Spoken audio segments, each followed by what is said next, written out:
আজকে 12 রবিউল আউয়াল 16 সেপ্টেম্বর মুরগির মাংস রান্না করা হইতাছে, কারণ আমাদের আত্মীয় স্বজন সবাই আসবে। ভাই, ভাবি, ভাতিজারা, ভাতিজি। চিকেন, একদম দেশি কক মুরগি।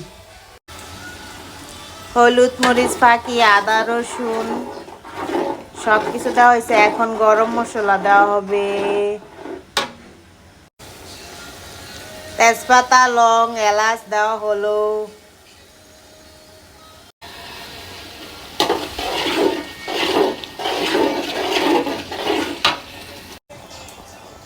চিকেন দেওয়া হলো। এখন এটাকে লাড়াচাড়া দেওয়া হবে। এখন এটাকে আমি ঢেকে দিতেছি।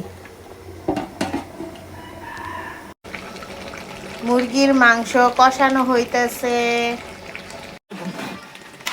মাংস কষানো হইতেছে, লাড়াচাড়া দেওয়া হইতেছে। আমার মা রুগী মানুষ, নিজে রান্না করতেছে, সাথে আমি হেল্প করতেছি।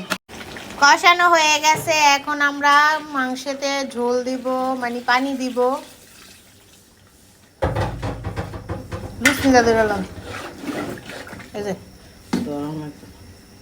দইরালন।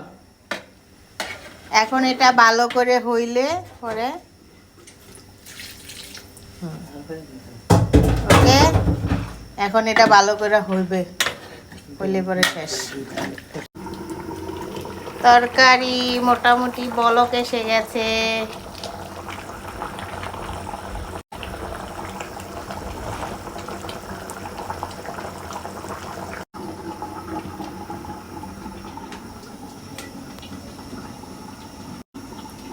সাথে ভাতও বলক এসে গেছে। এরপরে পোলাও রান্না করা হবে।